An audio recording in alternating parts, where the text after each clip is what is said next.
Welcome to the Sold Too Early Sports Card Podcast, where all I want for Christmas is you to buy my Roki Sasaki cards. That's not Kai. I'm the Grinch of investing. Yeah, we're back. What's up? How's it going? Kai is unavailable. He has to go celebrate Christmas. What a bastard. So this is going to be the last episode we record for the year. We're not going to do one next week. That's Christmas time. Obviously, I'm not going to bother with that. So we'll be back the week of the 30th, 31st, whatever it's going to be. The first episode of Sold Too Early in 2025 will come out in 2 weeks. So really it's going to be me today. Going to be a short episode. Going to just talk at scale about the sports card market in 2024. Talk about Sold Too Early. Talk about extraordinary cards. Talk about Speedy Card Lister. Kind of just like a reflecting episode. And I wish Kai could have been here for that. You know, Kai is incredible. Kai is one of my best friends in sports cards. I'm not that much older than Kai. I think Kai is 22, 23. I'm 28, so it's not like that much of a difference. But, Kai is someone who I have a lot of respect for. I really, really like. I think he's one of the best minds in our industry, and I think he offers a lot of perspective. And he's a great co-host. And I think that, as I sit here and kind of reflect back on things, this was his idea to do this podcast in general. And, I will always appreciate that. The Sold Too Early podcast continues to see unprecedented growth. Every show I go to now, someone says something to me. Most of the time, it's pretty nice. It's not a threat anymore. No, it's never been threats, but people really do seem to enjoy this podcast. It's kind of a way to let me vent about how I feel about the sports card world.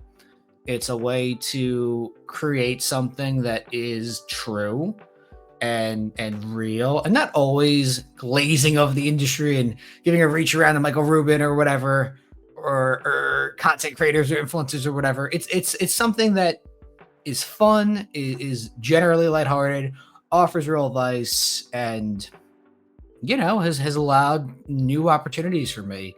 If shit posting and memeing did not lead to working with the National and consulting with them and trying to make that show 0.1% better for younger collectors, modern collectors, people with high-end collections, and also benefiting my own sports card world and career, then there you go. That alone makes this podcast already the most valuable tool, on top of the fact that we are approaching a top 10 ranking podcast for sports cards, sometimes in the top 5.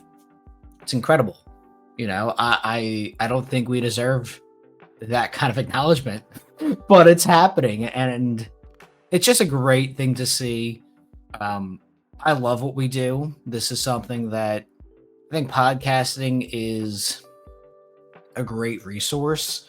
And while I don't ever believe I would dip my toes beyond this point in terms of content creation for sports cards, it's a good outlet, and I really enjoy it.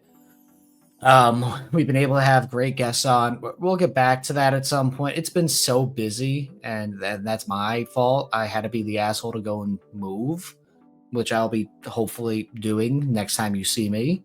I will have the keys to a house, hopefully, which would be amazing. And then that process will start, and that will take a couple months, and we'll see what that looks like with my new setup and when and how, but we'll get there. That was funded in some way, shape, or form through sports cards. Not entirely, of course, but like some part of that. Other investments, other ways of generating income and money, and other important things paid way more, of course. But I kind of had to really accelerate this year after my wedding in June, and I really had to hit the brakes in the last month or so after the Chicago Spectacular, which was around Thanksgiving. And it's been an interesting year for that. In terms of the sports card world as a whole, in 2024, I'm not going to sit here and say it's been the most incredible thing ever, but it's really been pretty solid. I mean, as someone who does travel pretty often, as someone who has connections to people with $1 million plus collections, and can talk to them pretty frequently, or like, have their ear, or at least that general respect, I know that my peers have done incredibly well.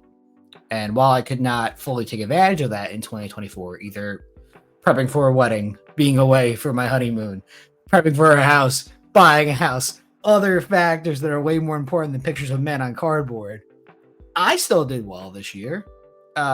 If I looked at it from a taxable perspective, you would think not, because it'd probably be my worst year on record since COVID.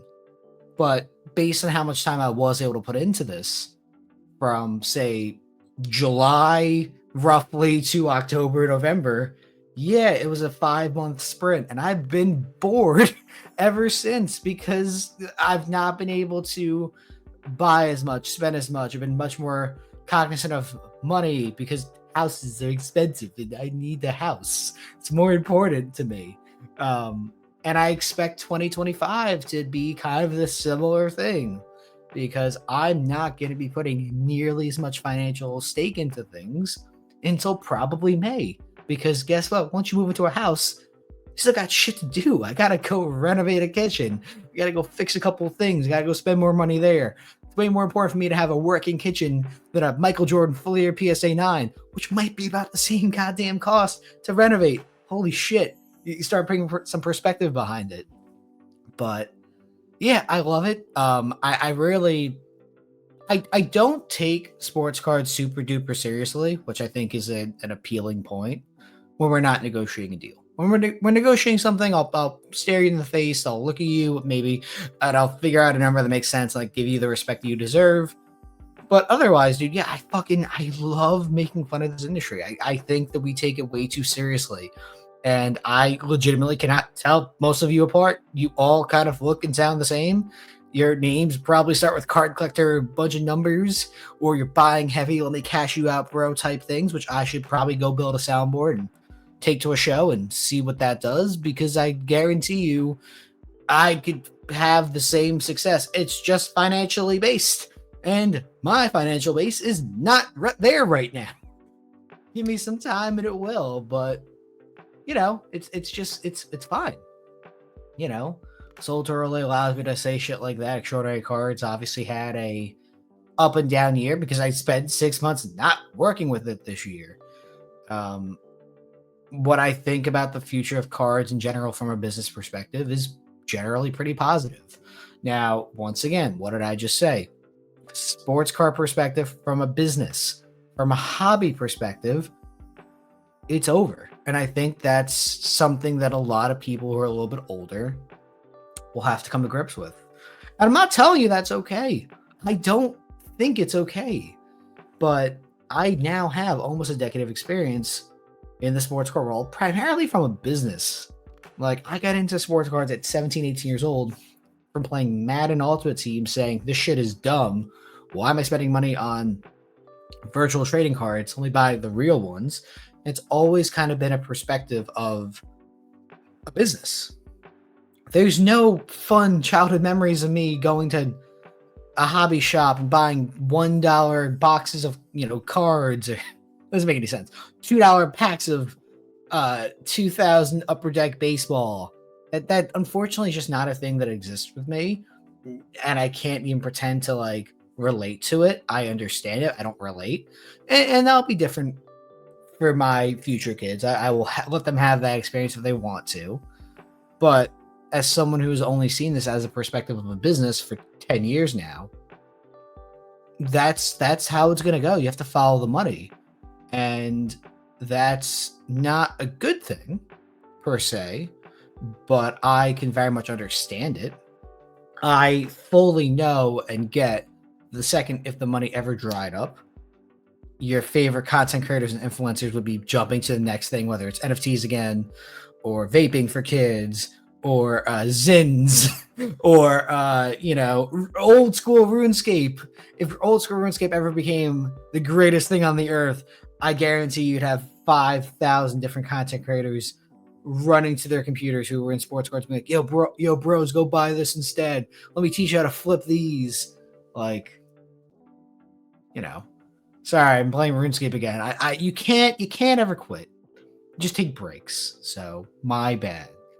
Um, I- the financial stakes in our industry never been higher, and I know that people will eventually get crushed on certain things as a result, but no one cares. It's strictly a game of hot potato, and don't get caught holding the bag. Look at how Prism has come out already.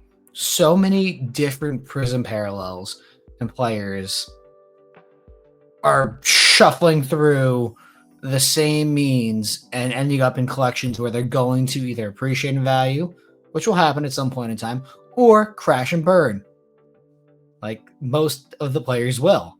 And I know Kai and I talked about this last week about Prism and how it actually seems pretty valuable this year, given the amount of players who do seem pretty good.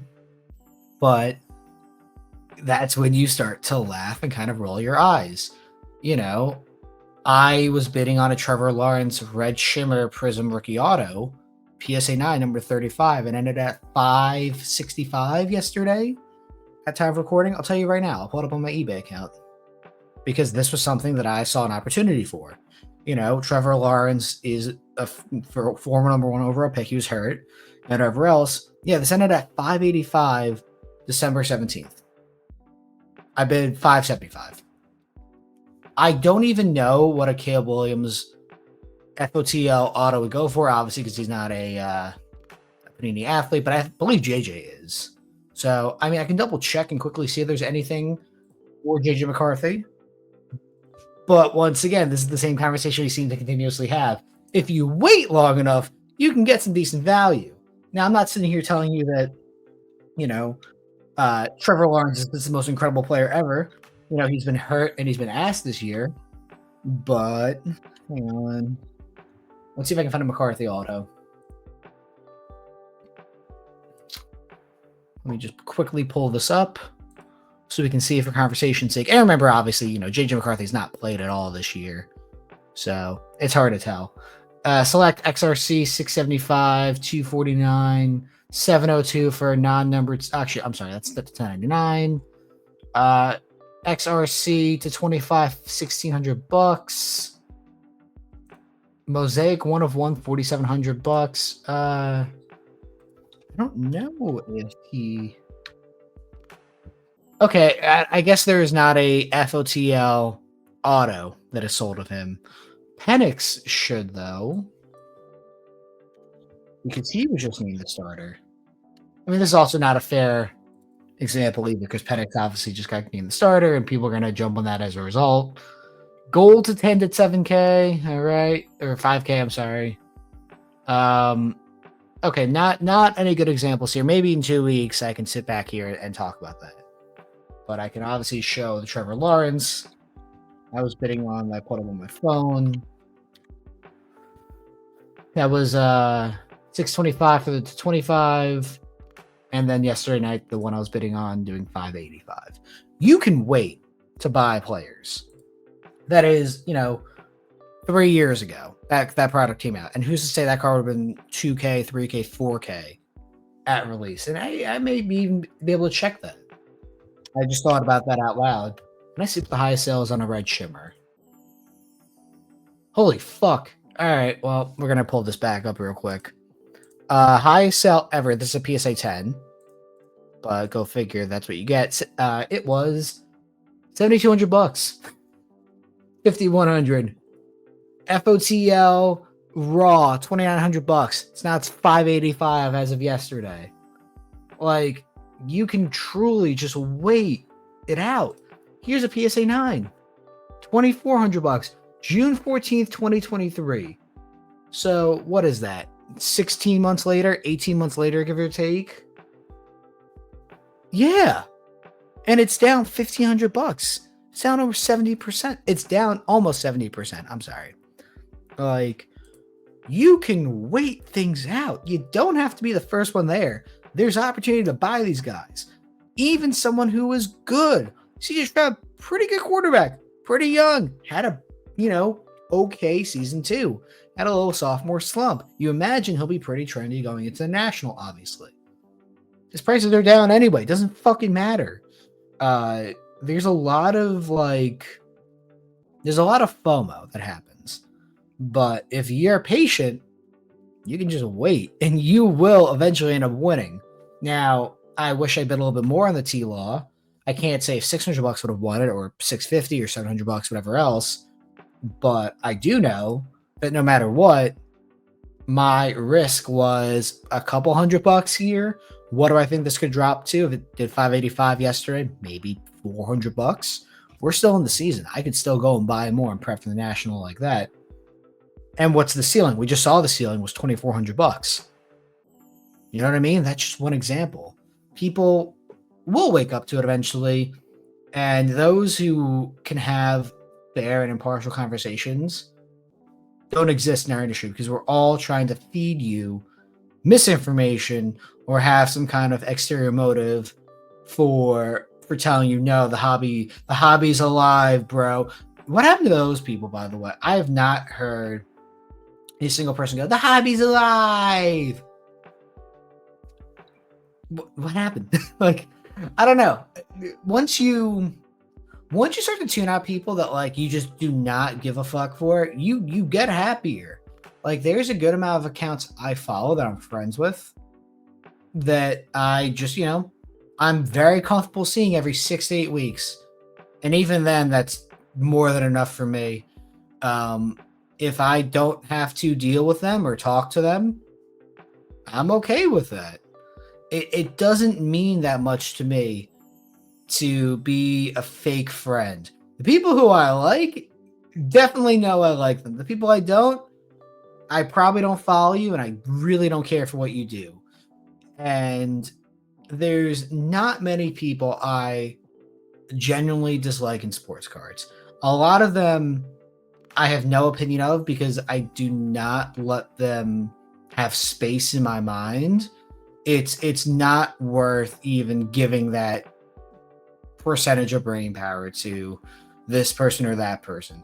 There's very few people I really genuinely dislike, and mostly it's because they're just bad human beings. I don't give a fuck what you do in sports cards. It means nothing to me. Like, that's the big difference. So just don't be a piece of shit, and I'll probably just generally like you. It's not a real high bar, but in our industry, apparently it is. You know what I mean? That's kind of sad, but it is what it is there. So we talked about Sold Too Early, Extraordinary Cards, kind of touched on. 2025 start of the year, like I mentioned before, will be a little bit tough. I am skipping the Burbank Card Show in February, just can't do it. Going to be moving, or in the process of moving things or renovating stuff or whatever else. I will be in Dallas a month from today, roughly, for that show. We got to prep at some point. That's going to be tough for me, but I have to do it. March,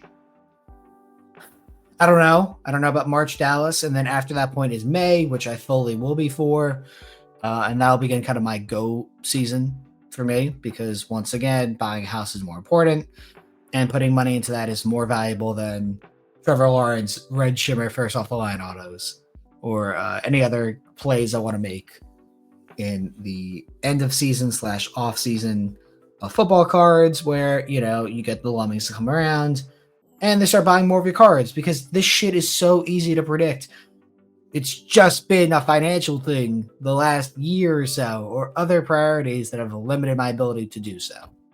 So, I'm kind of right on most things, so I would at least consider critically thinking about it. I'm not telling you to do what I do. I made a podcast entirely about how I've sold $1 million plus of cards. I'm just a normal schmuck. You can do it too, and I will never tell you players to buy. I will give you my perspective using examples that I personally like, but I'm not telling you to go buy this. I'm just giving you the information to go be like, oh, he thinks Trevor Lawrence is a buy because this floor is this and the ceiling was this. I see the same thing with Sam Howell, Justin Fields, Daniel Jones, Mac Jones, and whatever else. Like, you can come to your own conclusions, guy, pal. It's critical thinking. I know it's a very small percentage of things in general, but even smaller in the sports card world. But if you think critically, you can kind of do well. Last thing I want to touch on, Should I show Speedy? We can. Speedy is not ready yet, only because of like developing shit is hard. Developing goes way beyond scope of what you think is going to happen. Um, and then you make progress, and then it goes 2 steps backwards. We've had this ready for quite a while. One thing that we keep breaking, for instance, is like, hey, the date added is wrong because we keep making updates and improvements, and then other shit gets broken, and then you have to fix that, and then it's a constant battle of 2 steps forward, 1 step back, which happens. Like it is what it is. Speedy is tentatively going to launch soon. Tentatively being hopefully end of year. There's not many more edits that have to be done. It's more about fine tuning things, and then when it launches, people giving me shit saying it's broken because it's gonna happen.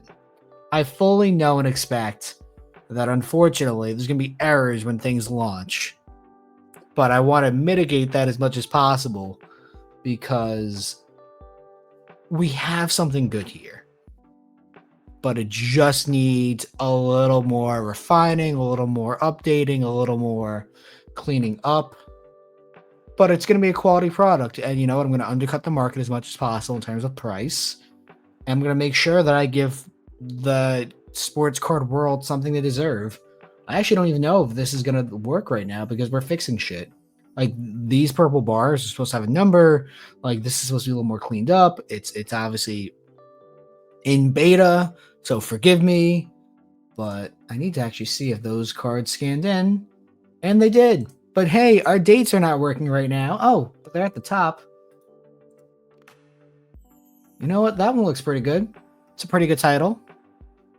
The Amon St. Sauce Gardner, I'm sorry. Sauce Gardner is okay. We got the first half right. This one's kind of a tricky one because of his name. I'm not going to sit here and defend it. It's going to be a work in progress tool forever. Never going to be 100% accurate, but it'll work pretty well. And for the price it's going to be, the most expensive plan is 1 cent per scan. What the fuck is your time worth? That's the elevator pitch of it. But yeah, should launch soon. I'm excited to give a proper Sold Too Early episode to that. And once it launches, that's when the fun begins, truthfully. Like there's much more to do after that. But yeah, gonna wrap it up there. Short episode today. Really excited for 2025 as a whole. Really excited to continue to see Sold Too Early continue to grow. Excited to see Extraordinary Cards continue to be around for hopefully another decade. And to be eventually a crotchety old man who somehow still uses Instagram or whatever future technology we have to guide the next generation in a way that I think is right. I don't know. I'm not sure. Thank you guys for watching and listening throughout the year. Taking a week off as mentioned for Christmas. We'll be back in January for more Sold Too Early. Thank you guys, and have a happy and safe Christmas, New Year, Hanukkah, Kwanzaa, I don't fucking know any other holidays, and goodbye.